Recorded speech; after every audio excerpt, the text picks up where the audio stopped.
Hello అండి. నేను ఇప్పుడే బార్బరిక్ సినిమాకి వెళ్ళాను. థియేటర్లో 10 మంది ఉన్నారు. 10 మంది దగ్గరికి వెళ్ళి నేను డైరెక్టర్ అని చెప్పకుండా ఒక్కొక్కరికి అడిగాను, భయ్య సినిమా ఎలా ఉందని.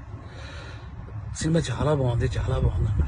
నిజం చెప్పండి భయ్య, నేను డైరెక్టర్ని అని అంటే, సార్ డైరెక్టరా మీరు అని హక్ చేసుకొని సినిమా చాలా బాగుంది సార్ అని అంటే నాకు కళ్ళలో నీళ్ళు ఆగలేదు.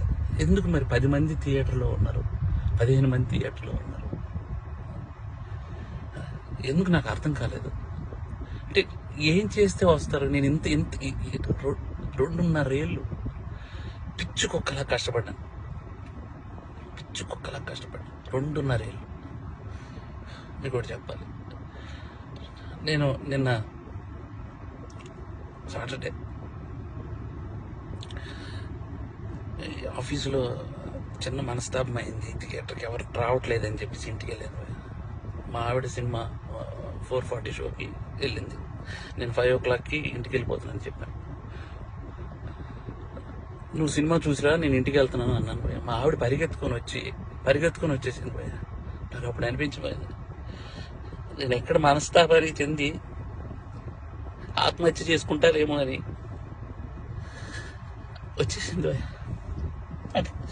2.5 ఏళ్ళ కష్టం తనకు తెలుసు.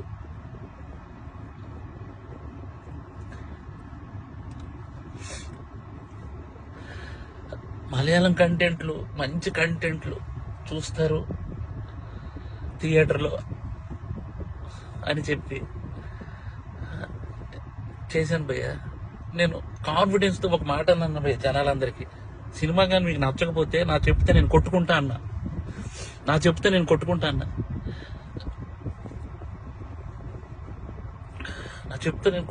అంటే కూడా జనాలు రాలేదు భయ్య.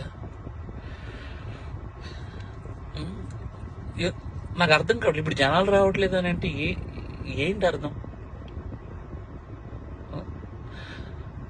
పని చేస్తా భయ్య, నేను ఇలా కాదు, నేను మలయాళం ఇండస్ట్రీకి డైరెక్ట్ వెళ్ళి అక్కడే సినిమా తీసుకొని ఒక తెలుగు ఆడియన్గా ప్రూవ్ చేయడానికి వస్తాను భయ్య. నేను తెలుగు ఆడియన్కి సినిమా తెలుగు కూడా తీస్తే ఎలా ఉంటుందో చేసుకొని వస్తాను భయ్య. మీరు మలయాళం సినిమాలు అయితేనే వస్తున్నారు భయ్య, అర్థమైపోయింది నాకు. అంటే పరభాష చిత్రాలు కంటెంట్ సినిమాకి ఒక్కసారి వెళ్ళి బాగాలేదంటే నేను ఒప్పుకుంటా భయ్య. మీరు సినిమాకే రాకపోతే నేను అసలు బాగాలేదు బాగుందో నాకేం తెలుస్తుంది అసలు? నాకు ఎలా? ఈ ఛాలెంజ్ నేను తీసుకున్నాను, నేను అది రిటర్న్ తీసుకొని నా చెప్పుతో నేనే కొట్టుకుంటాను. నా చెప్పుతో నేనే కొట్టుకుంటాను. చాలు భయ్యాగా, చాలు ఉంటా బాయ్.